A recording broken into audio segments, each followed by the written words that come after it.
Hello friends, this is a new course on the topic mensuration for SSC CGL presented by me, Amit Uttam.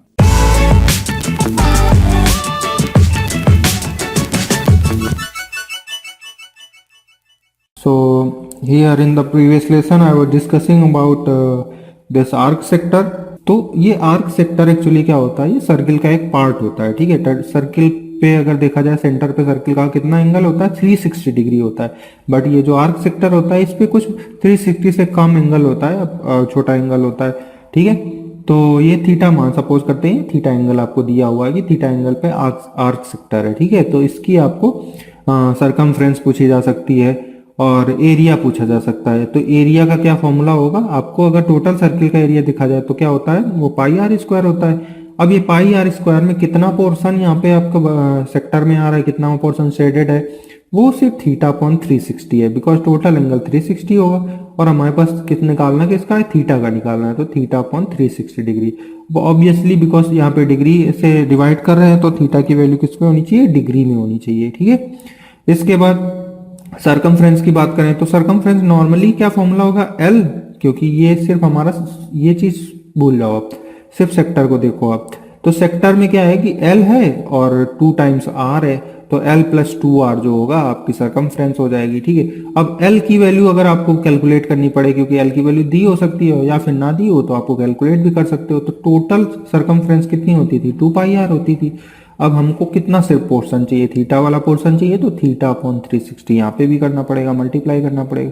तो यहाँ से L की value आ जाती है। तो सरकमफ्रेंस का फॉर्मूला क्या होता है, एल प्लस 2 आर, जहाँ पे एल की वैल्यू ये होती है। ठीक है, इसके बाद आपको ये शेडेड पार्ट का अगर एरिया पूछा जाता है, जो आपको शेडेड पोर्शन दिखा रखा है, तो उसका एरिया अगर पूछा जाता है तो उसका एरिया का क्या फॉर्मूला होता है, वो होता है theta upon 360 degree pi R square. ये क्या होता था, ये टोटल का एरिया होता था। अब इसमें आपको ये ट्रायंगल का एरिया घटाना पड़ेगा। ठीक है, ट्रायंगल का एरिया क्या होगा, 1/2 आर स्क्वायर साइन थीटा। यहाँ पे ये एंगल जो है वो थीटा दिया हुआ है, तो 1/2 आर स्क्वायर साइन थीटा। ये फॉर्मूला याद रखने की जरूरत है आपको। ठीक है, तो आप सिंपल ट्रायंगल का अगर फॉर्मूला भी आपसे पता पूछा जाता है और अगर थीटा की वैल्यू दी हुई है तो आप ये फॉर्मूला यूज कर सकते हैं, 1/2 आर स्क्वायर साइन थीटा। इसके बाद सरकमफ्रेंस की अगर बात करें तो सरकमफ्रेंस इस सेक्टर का सरकमफ्रेंस है, मतलब जो शेडेड पार्ट है उसका सरकमफ्रेंस की बात कर रहे हैं हम यहाँ पे। तो सबसे पहले तो ये एल की वैल्यू निकालनी पड़ेगी। तो एल की जो ऊपर वैल्यू थी वही यहाँ पे भी होनी चाहिए, theta upon 360 degree into 2 pi R. तो ये एल की वैल्यू हो जाएगी और फिर ये साइड हो जाएगी, जो ट्रायंगल का बेस होगा वो वाली साइड होगी। अब वो वाली साइड कैसे निकालनी है, वो वाली साइड निकालने का फॉर्मूला क्या है, 2r साइन थीटा बाई 2, ये फॉर्मूला होता है उस साइड का। तो यहाँ से आप कैलकुलेट कर सकते हो सरकमफ्रेंस। तो इस पे कभी कभी अगर ज़्यादा सा टफ क्वेश्चन पूछा जाता है तो इस तरह के क्वेश्चन भी आपसे पूछे जा सकते हैं। ठीक है, तो ये सारे पोर्शंस को आपको ध्यान रखना है, क्योंकि अभी कुछ क्वेश्चंस थोड़े से ज़्यादा टफ पूछे जा रहे हैं। बट ऐसा नहीं है कि इजी पार्ट नहीं होता है, 60 से 70%, 60% ऑलमोस्ट इजी पार्ट होता है, बट थोड़ा सा टफ पोर्शन थोड़ा इंक्रीज कर दिया गया है। ओके, सो ये सारी चीज़ें भी आपको ध्यान रखने की ज़रूरत है। इसके बाद फिर से रेक्टेंगुलर फील्ड के क्वेश्चंस आते हैं। यहाँ पे क्या है, एक रेक्टेंगुलर फील्ड है जिसमें कि फील्ड के बीचों बीच ये पाथ बनाया गया है। ठीक है, तो इस पाथ का एरिया कभी कभी पूछा जाता है आपसे। फील्ड की डायमेंशन दी होती है और पाथ की विड्थ दी होती है और पाथ का एरिया आपसे पूछा जाता है। पाथ की सरकमफ्रेंस आपसे पूछी जाती है कि एक पर्सन अगर ट्रैवल कर रहा है पाथ के किनारे किनारे तो उसे कितना मतलब डिस्टेंस ट्रैवल करनी पड़ेगी। ठीक है, तो ये सारे क्वेश्चंस आते हैं। तो पाथ की सरकमफ्रेंस का क्या फॉर्मूला हो सकता है, 2l। ठीक है, 2l मतलब इधर इधर 2 बार चलना पड़ेगा, प्लस 2b इधर इधर 2 बार चलना पड़ेगा। बट कुछ चीजें कॉमन हो जाएंगी जिसको माइनस करनी पड़ेंगी, वो होगी 4 टाइम्स w, 4 टाइम्स विड्थ के बराबर। w क्या है, विड्थ है इसकी, l क्या है, लेंथ है, और b क्या है, विड्थ है, और w विड्थ किसकी है, पाथ की विड्थ है। ठीक है, तो यहाँ से फॉर्मूला क्या होता है, 2l plus 2b minus 4w। इसी तरह से रिलेट करके आपको फॉर्मूले याद रखने, नहीं तो यहाँ पे फॉर्मूलों में बहुत कंफ्यूजन होता है। ठीक है, तो ये 4w क्यों माइनस हो रहा है, क्योंकि यहाँ पे आप एक बार इधर जाओगे, फिर एक बार इधर जाओगे, फिर एक बार इधर जाओगे, वो सारी चीजें 2-2 बार ऐड हो जाएंगी, क्योंकि यहाँ तो आप जाना ही नहीं पड़ेगा पाथ में, तो किनारा तो ये हो गया ना, तो वो 4w आपको माइनस करना पड़ेगा। फिर इसके बाद एरिया का क्या फॉर्मूला होता है, w into L plus B minus W. ठीक है, तो अब ये फॉर्मूला कैसे आपको याद रखना है, फॉर्मूला ऐसे याद रखना है कि W से मल्टीप्लाई होता है, क्योंकि इसमें विड्थ है W की इसलिए W से मल्टीप्लाई होता है, L प्लस बी तो रहना ही रहना है, और माइनस W इसलिए क्योंकि ये अंदर की तरफ बनाया गया पाथ है, अंदर की तरफ बनाया गया पाथ है, और इसका एक ही बार मतलब कि इसमें अंदर ऐसे एक ही बार लेंथ के अलोंग इसका वो है आपका पाथ है, ठीक है। तो इसलिए 1 टाइम्स माइनस डब्ल्यू, ठीक है, ये चीज याद रखनी है। इसके बाद दूसरा तरह का पाथ हो सकता है कि आपका फील्ड तो है अंदर, उसके बाहर बाहर एक पाथ बना दिया गया है, ठीक है, फील्ड के बाहर बाहर डब्ल्यू विड्थ का पाथ बना दिया गया, पाथ इज आउटसाइड, ठीक है। अभी क्या पाथ था, बीचों बीच था, बट यहाँ पे पाथ क्या है, चारों तरफ है बट आउटसाइड है, सरकमफ्रेंस है, आउटसाइड है। तो लेंथ और ब्रेड्थ आपकी पार्क की दी हुई है या फील्ड की दी हुई है। तो इसकी सबसे पहले तो सरकमफ्रेंस की बात करते हैं, ठीक है। सरकमफ्रेंस क्या हो जाएगी, 2 टाइम्स एल हो जाएगी प्लस 2 टाइम्स बी हो जाएगी, और फिर ये थोड़े थोड़े से चार जगह पे थोड़ा ज्यादा बढ़ रहा है ना, बढ़ेगा, तो इसलिए उसको 4W 2 टाइम्स 8W हो जाएगा, ठीक है, क्योंकि 4 यहाँ W 4 8W हो जाएगा, ठीक है। तो इसको हम 2 बाहर ले लेते हैं और लिखते हैं L plus B plus 4W, ये फॉर्मूला होता है सरकमफ्रेंस का। इस पे क्वेश्चन थोड़ा सा कम आता है, बट क्वेश्चन कहाँ पे आता है, एरिया पे। एरिया का फॉर्मूला क्या होगा, 2W L plus B plus 2W, क्योंकि क्या है, पाथ बाहर है, तो पाथ क्या कर रहा है, बढ़ा रहा है एरिया को, तो इसलिए यहाँ पे प्लस का साइन आएगा, इस तरह से रिलेट करके याद रखना है। और यहाँ 2W क्यों हो गया, क्योंकि 2 बार पाथ लेंथ के लॉन्ग 2 बार पाथ है, इसलिए 2W यहाँ पे हम यूज कर रहे हैं, ठीक है। ये सिर्फ याद करने के लिए मैंने बताया कि आपको कंफ्यूजन ना हो इन दोनों फॉर्मूले में, ठीक है। आप याद कैसे रखना है आपको, तो इस तरह से आपको याद रखना है। और अगर देखा जाए जैसे जिस तरह का ट्रेंड आ रहा है एसएससी सीजीएल का, कि अगर पुराने क्वेश्चन सिर्फ इस पे पूछे जा रहे हैं एरिया पे, तो नए क्वेश्चन वो फ्रेम कर सकते हैं सरकमफ्रेंस पे, ठीक है। तो ये चीज का बहुत ध्यान रखना है, और यहीं पे चीजें टफ हो जाती हैं, क्योंकि हम बिल्कुल घोड़े की तरह देखते हैं कि जो चीज पहले पूछी गई उसी को पढ़ते हैं, थोड़ा इधर उधर अगर उसको हम देख के नहीं चलते हैं तो फिर वहीं पे हमें प्रॉब्लम क्रिएट होने लगती है, प्रॉब्लम होने लगती है। तो ये चीज का बहुत ध्यान रखना है कि सरकमफ्रेंस का फॉर्मूला भी आपको क्लियरली याद रहना चाहिए।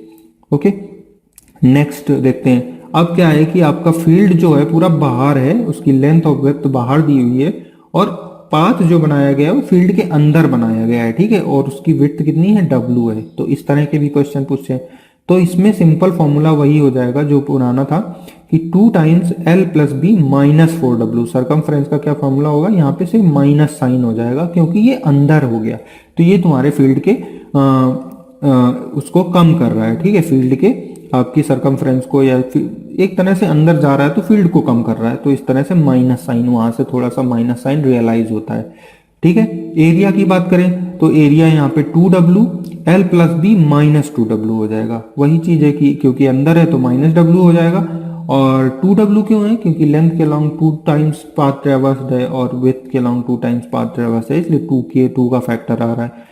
तो इस तरह से कोई कंफ्यूजन नहीं होने वाला आपकी ये तीनों फॉर्मूलाज में। इसके बाद हेक्सागन की बात करते हैं। हेक्सागन का क्या होता है, हेक्सागन में 6 साइड होती हैं, ठीक है, एक तरह से पॉलीगन है ये, जिसमें 6 नंबर ऑफ साइड है, और इसके जो साइड हैं सारे इक्वल होते हैं क्योंकि ये रेगुलर हेक्सागन है। और इसमें एक चीज, इसका जो यहाँ पे अगर इसकी डायगोनल खींचे तो जहाँ पे कट करती हैं वो इसका सेंटर हो जाता है, ठीक है। सेंटर पे अगर इस तरह से ट्रायंगल बनाया जाए एक साइड को लेके, तो ये जो लेंथ होती हैं वो सारी इक्वल होती है, एक तरह से इक्विलेटरल ट्रायंगल बन जाता है। तो ये चीज, ये प्रॉपर्टी है जो कि काफी कैलकुलेशन में यूज होने वाली है। तो यहाँ से आप सबसे पहले सरकमफ्रेंस की अगर बात करें तो क्या होगी, 6 साइड को जोड़ देनी है, 6 से हो जाएगी, और एरिया क्या हो जाएगा, 3√3/2 ए स्क्वायर, ये फॉर्मूला होता है 3√3/2 ए स्क्वायर। ओके, अब ये फॉर्मूला कैसे आया, तो अगर ये सारी साइड्स पे ये ट्रायंगल बना दिए जाएं, ऐसे करके सारी साइड्स पे अगर ये ट्रायंगल बना दिए जाएं तो ये 6 ट्रायंगल बन जाएंगे कि नहीं। तो 6 ट्रायंगल, और एक ट्रायंगल का फॉर्मूला क्या होता है, ये क्योंकि ये इक्विलेटरल ट्रायंगल है तो एक ट्रायंगल का फॉर्मूला √3/4 ए स्क्वायर होता है, अभी हमने पढ़ा पीछे, ठीक है। तो यहाँ से 6 × 4 √3/4 ए स्क्वायर, अब सॉल्व करोगे इसको तो 3√3/2 ए स्क्वायर आपको फॉर्मूला आ जाता है जो कि ऊपर है, ठीक है। तो इस तरह से कभी फॉर्मूला भूल जाता है हेक्सागन का तो आप इस तरह से भी इसको कैलकुलेट कर सकते हैं, और इसमें भी टाइम नहीं लगने वाला है। तो ये सारी चीजें आपको पकड़ के रखनी है। नेक्स्ट ऑक्टागन की देखते हैं। ऑक्टागन का सरकमफ्रेंस का क्या होगा फॉर्मूला 8 हो जाएगा, बिकॉज इसमें 8 साइड्स होती हैं और सारी इक्वल होती हैं क्योंकि रेगुलर ऑक्टागन है।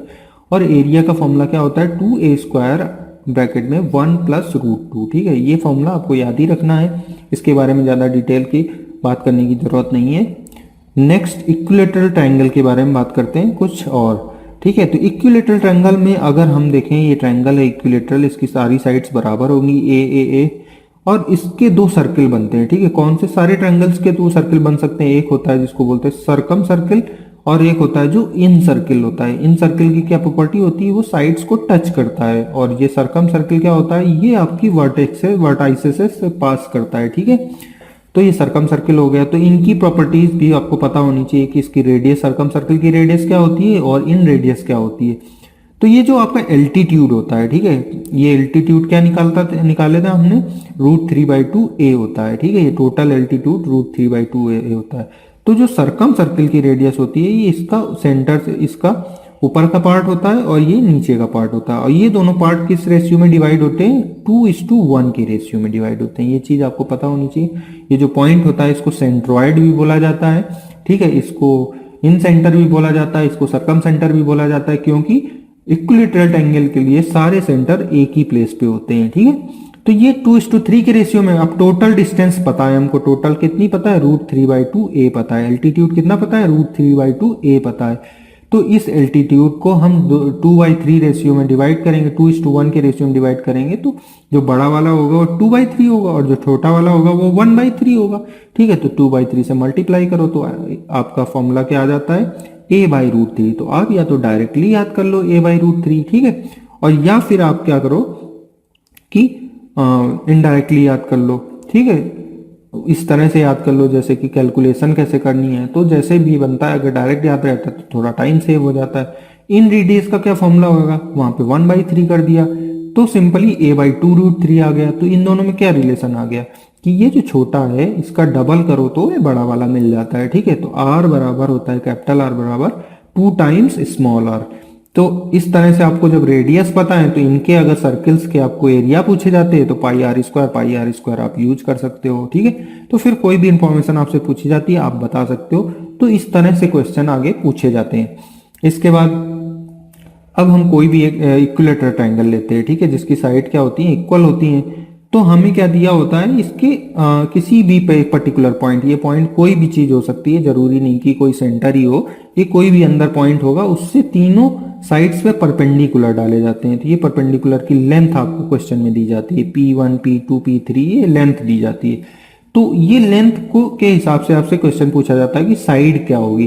तो साइड और इनकी लेंथ में क्या फॉर्मूला होता है, रिलेशन होता है, √3/2a जो ये एल्टीट्यूड होती है उसकी वैल्यू क्या होती है, P1 + P2 + P3 के बराबर होती है। ठीक है, तो इससे a की वैल्यू क्या आती है, 2/√3 P1 + P2 + P3। डायरेक्टली इनसे रिलेटेड क्वेश्चन पूछ लिया जाता है। तो ये फॉर्मूला बहुत ही यूजफुल होता है वहां पे, क्योंकि आप टाइम सेव कर सकते हो। अदरवाइज इतना बना के आप सेव करोगे। इसका डेरिवेशन भी होता है, एरिया से ये तीनों ट्रायंगल का एरिया ऐड करना पड़ता है, तो उससे इसका डेरिवेशन भी होता है, बट उसकी जरूरत नहीं है, आपको डायरेक्टली ये फॉर्मूला याद रहना चाहिए। आइसोसेलेस ट्रायंगल की बात करते हैं। आइसोसेलेस ट्रायंगल की सबसे पहले क्या प्रॉपर्टीज होती हैं, प्रॉपर्टीज ये होती हैं कि इसकी दो साइड्स इक्वल होती हैं और बेस अलग होता है। ठीक है, तो जब दो साइड इक्वल होंगी तो अगर इस पे एल्टीट्यूड डालेंगे तो वो सामने वाली साइड को दो इक्वल पार्ट में डिवाइड करेगा, तो ये b/2 हो जाएगा, ये b/2 हो जाएगा। तो यहाँ से ये एल्टीट्यूड को हम कैलकुलेट कर सकते हैं। वो उसका फॉर्मूला क्या होता है, ½ √4² - b²। b क्या है, बेस है जो कि नॉन इक्वल साइड है, और a क्या है, इक्वल साइड है। तो यहाँ पे 4a² होता है। ठीक है, तो ये कंफ्यूज नहीं होना कि b में 4b होता है कि a में 4a होता है। सिंपल है, क्योंकि ये दो बार a है इसलिए 4a इसी में होगा स्क्वायर। ठीक है, तो फॉर्मूला इस तरह से याद रखना है। हाफ होता है पहले, ये याद रखना है। एरिया में एक और हाफ आ जाएगा तो b/4 हो जाएगा। बेस रहता ही है एरिया में, ये तो आपको पता है। एल्टीट्यूड रहता है, एल्टीट्यूड यहाँ से निकाल के रख दिया, और एक 1/2 आएगा तो इसीलिए यहाँ पे 1/4 हो जाता है। ठीक है, तो 1/4 b इंटू एल्टीट्यूड। ठीक है, ये एल्टीट्यूड का ये पार्ट। ठीक है, तो अब पेरीमीटर की बात करें तो सिंपल साइड्स को ऐड कर देना, तो 2a + b पेरीमीटर हो जाएगी यहाँ पे। और मैंने यहाँ पे सारे फॉर्मूले एक जगह पे रखने की कोशिश की है, जिससे कि आपको रिवीजन में आसानी रहेगी। So thank you.